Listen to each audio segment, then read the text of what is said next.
मुल्ला अफरोज ने खोला मुंह, 10-20 को मारने का था प्लान। संभल केस में होगी इंटरपोल की एंट्री। सीबीआई, एनआईए और एसटीएफ नहीं, विदेशी एजेंसी की मदद से खुलेगा संभल का सच। नया खुलासा होश उड़ा देगा। दुबई का मिला ऐसा लोकेशन, मोदी शाह की जरूरी होगी परमिशन। शारिक साठा की खुलेगी साठगांठ।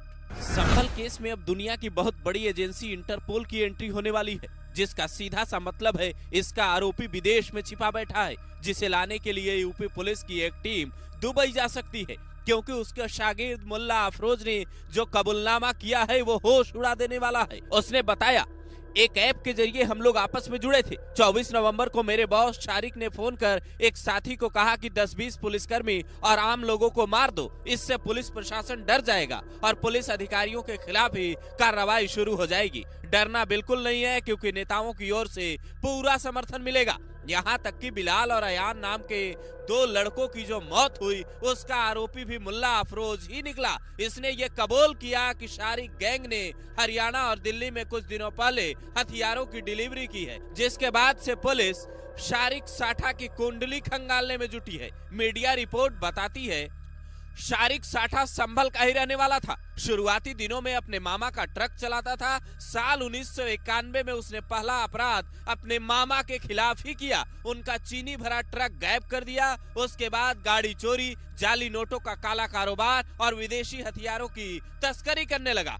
डी कंपनी से हाथ मिलाने के बाद वो इतना मजबूत हो गया कि उसने पूरा गैंग खड़ा कर लिया, जो आज भी यूपी और दिल्ली हरियाणा के इलाकों में एक्टिव है। उसके गैंग के ज्यादातर लोग संभल के दीपा सराय और तिमार सराय इलाके के रहने वाले हैं, ऐसी रिपोर्ट सामने आई है। कहा जाता है बचपन का नाम इसका शारिक था, लेकिन बाइक, ट्रक और कार 60 की स्पीड पर भी तेजी से मोड़ लेता था, इसलिए नाम के आगे साठा जुड़ गया। अब इसने किसकी शह पर इतने बड़े कांड को अंजाम दिलवाया है, इसकी जांच में पुलिस जुटी है। संभल के एसपी के बिश्नोई बताते हैं, अब तक कुल 70 लोगों को जेल भेजा जा चुका है। अब तक कुल 70 लोगों को हिरासत में लेके गिरफ्तार करके जेल भेजा जा चुका है। उनसे पूछताछ के दौरान कई चौंकाने वाले तथ्य सामने आए, जिसमें एक मुल्ला अफरोज नाम के व्यक्ति, उसको गिरफ्तार करके जेल भेजा गया है।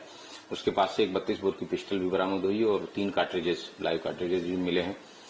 उससे सघन पूछताछ उसने बताया कि उसने अपने बॉस, जिसका नाम शारिक साठा है, शारिक साठा के कहने पे उस हिंसा में प्रतिभाग किया था और अपने अन्य गैंग के अन्य सदस्यों के साथ में उसने प्रतिभाग किया था और उसके शारिक साठा की गैंग के अन्य सदस्यों के साथ उस दिन मौके पे मौजूद था। मुल्ला अफरोज द्वारा शारिक साठा से उस एक पर्टिकुलर ऐप है, उस ऐप के माध्यम से बातचीत करना स्वीकारा है और अन्य सदस्यों के साथ व्हाट्सएप पे उसने जो पिस्टल वगैरह है वो घटना से पहले के फोटोज उसने शेयर किए।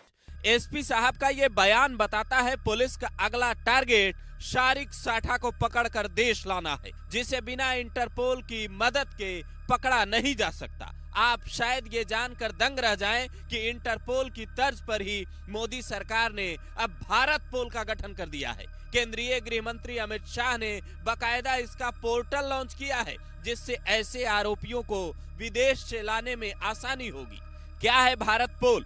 इंटरनेशनल क्रिमिनल पुलिस ऑर्गेनाइजेशन यानी इंटरपोल से मदद मांगने के लिए अब तक लंबे पेपर वर्क से गुजरना पड़ता था, लेकिन अब किसी भी राज्य की पुलिस भारत पोल पोर्टल पर जाकर सीबीआई के जरिए सीधा इंटरपोल से मदद मांग सकती है। उसके बाद दुनिया के सबसे बड़े अंतर्राष्ट्रीय पुलिस संगठन इंटरपोल के कर्मचारी उस देश में आरोपी की तलाश करेंगे।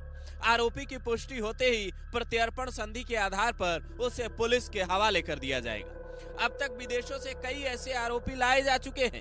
ऐसे में संभल का सबसे बड़ा राजदार कब पकड़ा जाता है, इस पर सबकी निगाहें टिकी है। क्या उसने संभल के किसी नेता से बात की थी, ये भी बड़ा सवाल है। अगर हाँ, तो फिर वो कौन है?